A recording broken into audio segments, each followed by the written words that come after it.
My guest today is Cheryl Krauter, who's an author and a psychotherapist who resides in the San Francisco Bay Area. In today's episode, we talk about her book, Odyssey of Ashes, a memoir of love, loss, and letting go, that tells the story of the sudden death of her husband and the ensuing journey of grief and loss and the deep transformation, moving from darkness and returning to light. Welcome to my show, Cheryl. Thank you so much, James. It's really good to be with you. Thanks. My pleasure. I'm looking forward to this. When I was telling you in the pre-call, reading the information, I was like, oh my gosh, this is going to be a tearjerker. And I know people who are listening today, I know it's going to touch so many people because if we haven't lost a partner or a spouse, we've lost somebody in our life. Yeah, and so your message is going to help us get to the side of light as we walk through grief as well. That's always my intention with all the things that I've written. I do a lot of work with cancer, and I've written a couple of books on cancer. And this memoir, of course, was a complete departure from those books.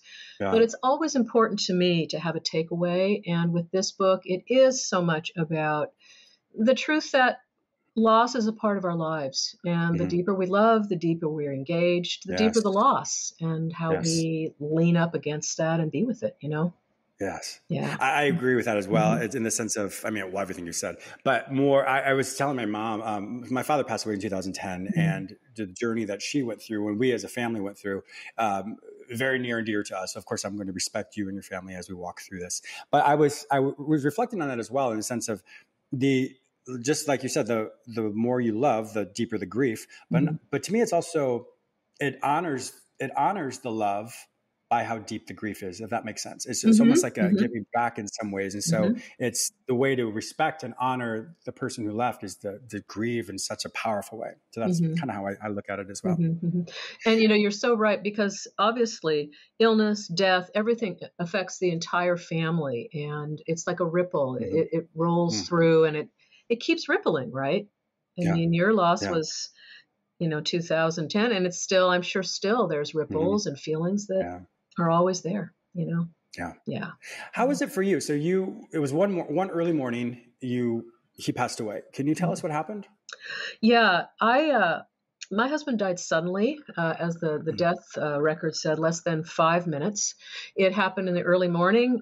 He had some back pain. That wasn't unusual. Older people, we have back pain. So, but, he went into the other room and I kind of followed him anxiously and tried to rub his back. And one point he asked for some pain medication, which he'd had for an earlier surgery that year, which he never took. He didn't like it. And I, in the book and even now, even as I say this, I think, boy, I should have known then, that something was wrong, but here it is, it's 4 a.m. and it's that twilight, not only twilight of a day, but that twilight within you, and it becomes timeless. And so, of course, because he couldn't stand me to hover, and who does like anybody to hover, I went back to bed, and within moments, I felt really sick, really nauseous. And I thought, God, what is happening? Food poisoning? And, then I just hear this noise, like unearthly noise from the other room, like this roar. And I rush in and, within a very probably seconds, again, time completely suspended at this point. I don't know. Yeah. And realized he wasn't breathing. And then the whole trauma of, you call 911 and I get this inane operator asking me all these questions and I'm just starting to scream at her. And, then paramedics and police and firemen and all these people are in the home. And from that point, it's like going into a different land, just a different land. Yeah. And once again, thank you for sharing that. I mean, that's very private, and I understand that. Well, it's private, but I've splashed it all over the pages of this book. So.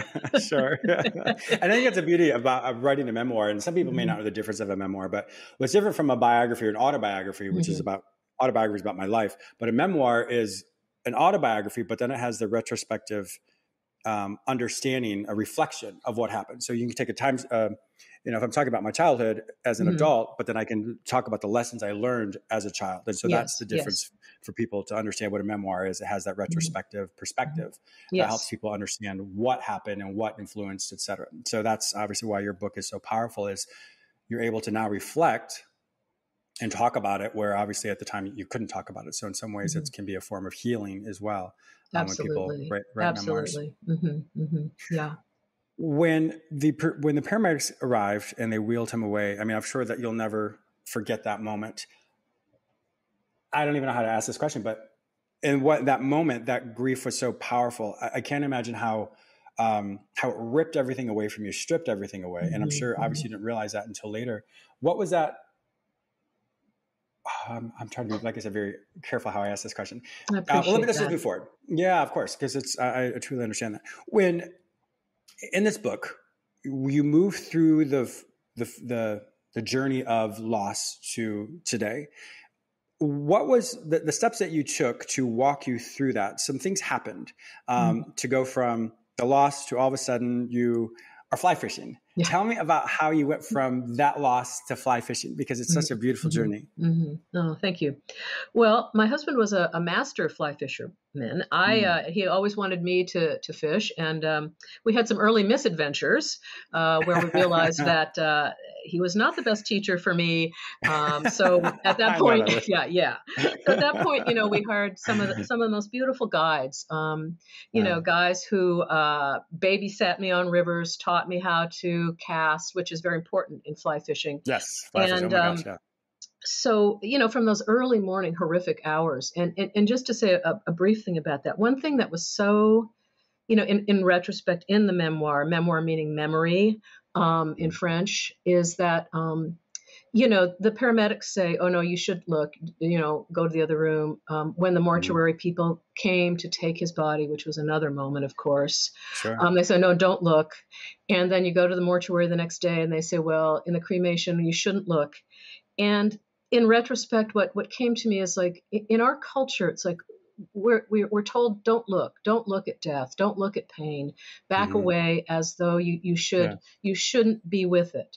I feel like the deepest part of the transformation is leaning into it, being with it, looking at the face of the loss. So I just want to say that in terms of, you say, how did I make that? But about 5 months after his death, I'm up in Lake Tahoe with some friends, a trip that we were all supposed to go on. And we're taking this beautiful hike. And of course, I have my stupid cell phone. I haven't turned my stupid cell phone off. And in nature, it's gorgeous and it rings and I'm annoyed. So I turn it off. We get back to the car and I listen to the message.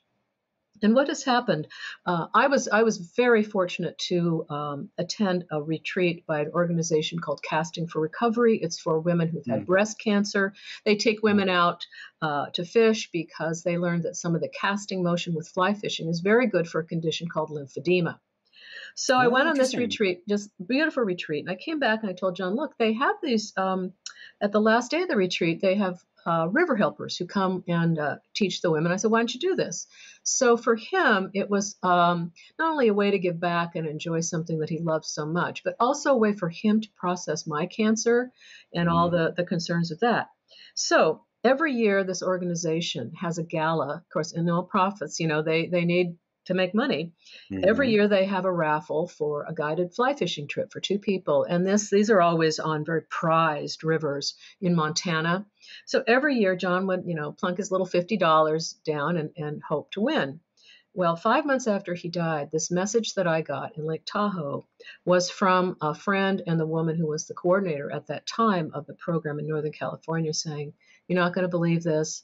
I put his ticket into the hopper, and when came time for the raffle, I pulled his name out. And so she was overcome. She had to hand it to somebody else. I, at this point, became overcome. And what was so generous and lovely is they offered this trip to me.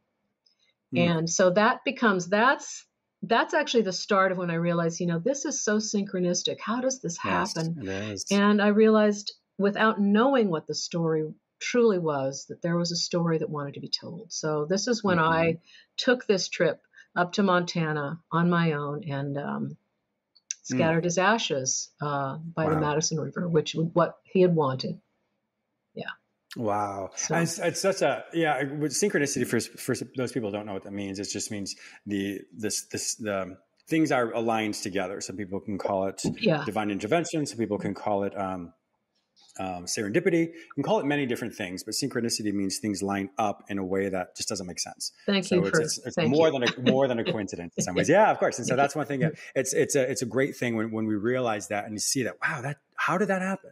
And so realizing that there is something there that is beyond us Yeah. And so how does that play out? And Yeah. so it was so neat to hear that, like you said, as far as that opportunity for you to do that, Mm-hmm. when you were on that trip, and there with his ashes, I'm sure that was such a spiritual and such a private moment, to go from where you were to then, months later, to experience that. How transformative was that for you? Because it seems like such a ritual aspect of it to release. It was deeply transformational. I went on the guided fly fishing trip with my guide, whose nickname was Dirty Mike, and we had quite a time. I realized, though, that I had the ashes with me on that trip, but I realized, this was, you're right, this had to be very private. It was not something that I could just sort of, take a step out of a little fishing boat and do. So I realized, no, this is for the next day. So the next day, I began quite an odyssey of looking for just the place to put these ashes.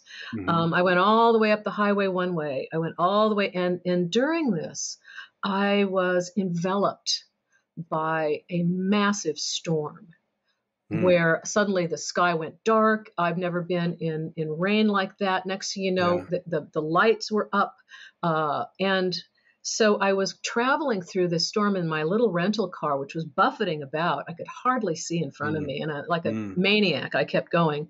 And I kept trying to find, okay, where's the spot? Where's the spot? And I would pull off the road and, no, that isn't it. And then I heard kind of this message, I'll let you know where to go. And of course, I don't pay attention, and I stop and I'll let you know. And finally, I hear this message saying, well, this is just how it is. You don't listen to me. At which point I realized I know this voice. And I think I even write, well, in order to avoid an argument, I pay attention. And of course, I'm guided back to this little park a mile from where I had left. And I wander down by the Madison River, at which point this storm completely takes off. It's like nothing I've ever been in. The Madison River, which is big enough anyway, was like an ocean. At one point, a small bird behind me flies out of its nest. It's screaming. I'm at this point crying and screaming. I've got these ashes. Should I save this bird? What's going on? And then it's like night at this point. The mountains go from black to purple. And this is where I actually release his ashes. And it was quite, I felt like, I left a part of myself there. And what was so beautiful in this book launch I just had, I've had two people now tell me that one person lives close to this park, another is going to visit this town, and they both said, we're going to go to this park and we're going to visit. Wow. Yeah. So. And, it's the storm. I mean, obviously that's so analogous, or in other words, it's very similar to what you were experiencing inside. Exactly. So exactly. So it's such a beautiful representation of what you were experiencing. And right. so Well, when the inner world and the outer world, just they go like this, and it's almost like you can't tell the difference. Yeah. Where is this storm? Where is that scream? Where are those tears? Is that the wind? Yeah. Is that the bird? Is that me? Is that the river? Yeah. Yeah. And once you release the ashes, that's the journey of now what? There's, as we all know, grief is, there are 5 stages of grief, or some people say 7, but 5 stages of grief. And in that, grief is a necessary thing. And grief isn't, there's not an appropriate time of grief for when someone loses someone. So it's forever. And people get to figure that out. So I always tell people, grieve as much as you need to. There's no prescribed time for that. Right. In psychology, and of course you know about this as well, we have what's called radical acceptance. Radical acceptance is accepting the facts as they are. It doesn't mean that we appreciate it, doesn't mean we agree with it, doesn't mean anything. You just look at the facts without emotion. And when you looked at the facts as they were while you're grieving, how did you allow yourself to sit with that these are the facts moment? Well, as a psychotherapist, I'm mentored in a practice now for over 40 years as an existential humanistic psychotherapist. Oh, interesting. Oh, so wow. Okay. What you just said basically is the foundational belief of existential, that there are the facts of existence. There's life, there's death, there's grief, there's birth, there's joy. all these things are part of life. And so how we are with them, how Sure. we learn from them is really the journey and the growth. Mm-hmm. Not to fight it, not to say it isn't true. I don't know for me if it was without emotion. Certainly there were many, many emotions, Sure. Yeah, but of I course. think it's, my own experience with grief, I believe strongly is quite universal, which that grief becomes timeless. Mm-hmm. And particularly with a sudden death, and for anybody who has experienced that, you know that there's that sense of, the trauma and the shock, which takes sometimes close to a year, even for that to Mm-hmm. Mm-hmm. subside so that you can actually feel what you feel. So to be able to know, okay, I feel like people sometimes could feel crazy. It can feel crazy because No, it's of course. timeless. And Yeah. here you are on one side, I'm going to work, I'm paying my bills. On the other side, I'm in this, sort of dark cave, or I'm on a mountain, or I'm underneath water. Mm-hmm. And just to be able to know that you will move through this, but Yes. I say move through it rather than beyond or get over, which I think is a Yes. real Yes. cruel thing to say to people. Dismissive, And incredibly dismissive. and just to help people know that there are ways you'll move as you need to, and you'll flow as you Mm-hmm. need to. Yeah. Yes. There's so many well-meaning people. Thank you for sharing that as well. Mm-hmm. There's so many well-meaning people that can say the most thoughtless I and know. cruel things. Yeah. Can you share some of those that some people have said? Well, I think actually some people said this was actually, I think, actually the first day that the morning after the whole tragedy happened. Several people told me that I should read a book, a very famous book on sudden loss. And I just felt like saying, "Are you kidding me? I'm living this. I really don't need to read the book. I Yeah, have read the exactly. book, by the way." Yeah. But so actually, I'm fortunate that most people who surround me are people who have done a lot of growth. They have the Mm-hmm. capacity to be with and sit with, and they have the capacity just to not ask anything, just sit next to me, Yes. be with me. But I think where I've noticed some of the most I don't know what it was, funny and sort of not funny, Yeah, are I what get it. happens oftentimes when people have cancer, and some of the things that people will say to people who have cancer. In the first book I've written, I share some of those. One of my favorite is, "Oh, I know how you feel. My dog had cancer."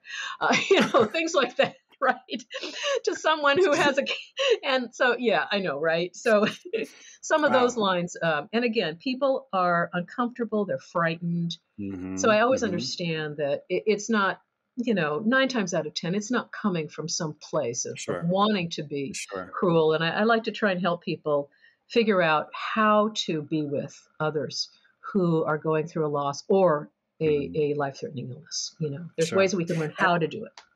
Yes, exactly. I Mm-hmm. remember when my father passed away, and I'm a fixer. If Uh-huh. I need if I, who can I talk to? Who can I beat up? Who can I, Yeah, whatever? What can yeah, I? How much money do I need to pay for whatever? Because yeah, I, yeah, I didn't want her to feel that.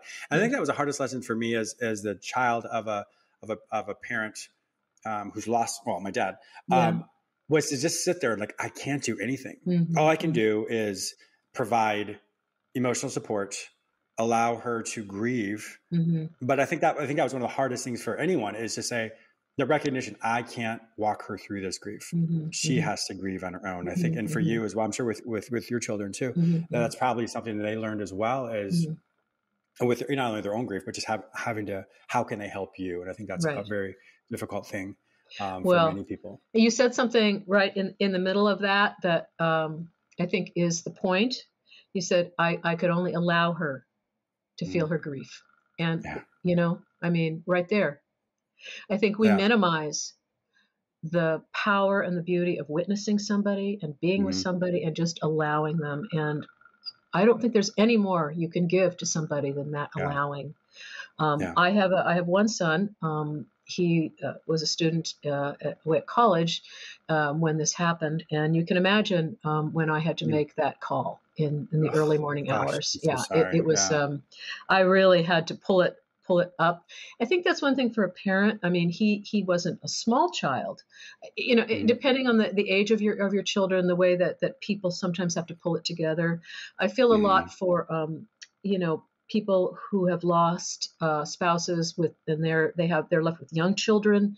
They need to be there for these kids. Often their own grief process gets interrupted, and sometimes I'll see them in a space. Okay, here's the space for you. Here's where you don't have to take care of those kids. You don't have to do anything for anybody else. You can let down. And and I know for my son, I think there was a lot of feeling of, how same as you, like what could he do? How could he take care? And, I really tried to say, hey, listen, we're just going to go through this together in a very different way. And, we'll do it. Yeah. And I think that's beautiful that, because we know grief for some people that anger phase can be so powerful that they get stuck in that for a while. And, there's no judgment behind that at all, because it's, often anger really isn't anger. It's just so much emotion on the other side. I always tell people if anger is there to protect us, that's one thing. But if anger is used as a defense mechanism, think of the more anger like a castle wall. The higher the castle wall, the more vulnerable feelings on the other side. So when people can recognize that it's grief to protect, it's part of the grief process, and the anger is really not anger. It's just so much pain. Yes. And so when people can recognize that, you just don't take it personal. You understand. I love that about the castle wall. That's really nice. It's a nice metaphor. I like that. Very nice. That. Cheryl, it's been an absolute pleasure having you on my show. I can't even believe the time has flown by. If my listeners want to find out more information about you and to purchase your book, Odyssey of Ashes, a memoir of love, loss, and letting go, where will they find this information online? The best place to look for me online is my website, and that is www.cherylkrauter, CHERYLKRAUTER.com. All the books, the interviews, everything is on that site. So that's kind of like the place to go. Excellent. Well, my listeners also know that if they do not find this information any other place, simply go to the show notes at jamesmillerlifeology.com, and I will link you with Cheryl. Cheryl, once again, thank you so much for being a wonderful guest on my show today. I truly appreciate all your time, your wisdom, and thank you for sharing your story of grief and joy with us and loss. Thank you. Thank you, James. It's been really a lovely conversation. I appreciate it.